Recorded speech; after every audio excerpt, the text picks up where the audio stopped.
Diba?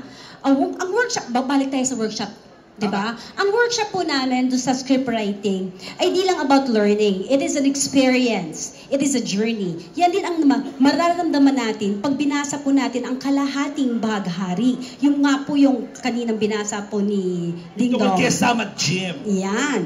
At patitikimin tayo ng experience na yon ng isang mahusay na batang aktor. Yan, gusto nyo bata, diba? Sige. Ito naman po, who will read the excerpts sa buhay ni Tonyo at Paul. Magkababata sila at kakaiba ang journey ng kanilang buhay. Please welcome no other than Elijah Canlas.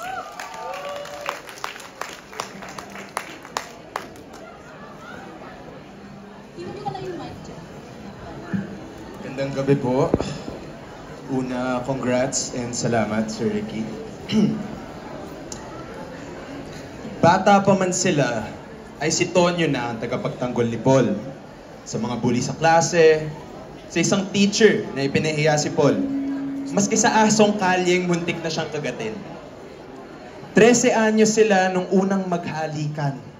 Sa CR, sa likod ng eskwelahan.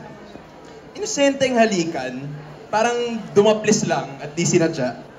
Pero noong college, matapos ang isang rally sa eskwelahan kung saan nahiga ang maraming estudyante sa kalsada upang magprotesta laban sa pagpasok ng mga mobil ng military. Noong silang dalawa na lang ang sadyang napaiwang, nakahiga pa rin sa gilid ng kalsada, bumaling si Tonyo at hinalikan siya. Mula noon, ay dalawa na silang ipinagtatanggol ni Tonyo. Siya at ang bayan. Di nagtagal ay nag-drop out na sa eskwelahan si Tonyo. Lalong naging aktibo sa community organizing, tinanggal ang social media, hinigop ng kilusan, hinigop ng underground, hinigop ng dilim, hinigop ng mga di na alam ni Paul kung saan, kung ano, kung kailan, hanggang sa isang gabi ay dumating. Yakap, halik, luha. Tonyo, huwag ka munang aalis. Tonyo, kailan ka babalik? Ang mga mata ni Tonyo, tuwing magbabalik, ay may mga nasaksihan ng dugo. Hapis, karahasan, tumatandang mga mata, nagagalit na mga mata, na nararamdaman niya sa pagyakap nito sa kanya. Na parang gusto siya nitong sikilin, labanan ng puwersang sumisikil dito. Sa tuwing magtatalik sila, ay nakikita ni Paul ang katawan ni Tonyo na pinatigas ng buhay mahirap. At lalo pang pinatigas ng buhay underground. Sa indayog ng kanilang mga katawang hubad at habang umuusad ang mapanganib na mga oras, ay naririnig ni Paul na ibinubulong sa kanyang tenga ni Tonyo, "Mahal kita, Paul. Ikaw ang aking bansa, ang aking pamilya, ang aking lahat." Isang gabi ay dinukot ng mga nakasibilyang sundalo si Tonyo.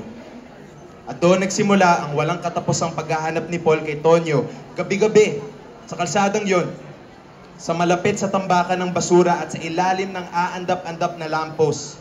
Sa tabi ng pader na may graffiting nagsasabing, "Dako ang akin, gusto mong tsupain?"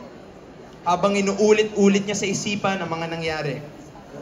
Gabi-gabi, hindi siya makatulog. Hinahagkan ang naiwang damit ni Tonyo. Pina-flashlightan ang bahagi ng kamang laging hinihigaan nito. Sa kapipindot, wisik ilaw ng flashlight, di nagtatagal ay lumilitaw sa bilog na liwanag nito si Tonyo.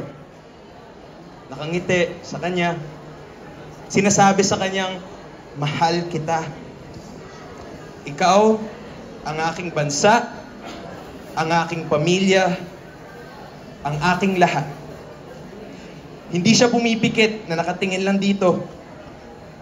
Kapag pumikit siya, ay baka agad itong maglaho. Thank you, Papa.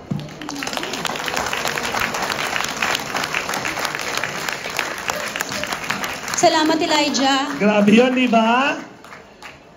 Aray na aray talaga, aray ko. Salamat, Elijah.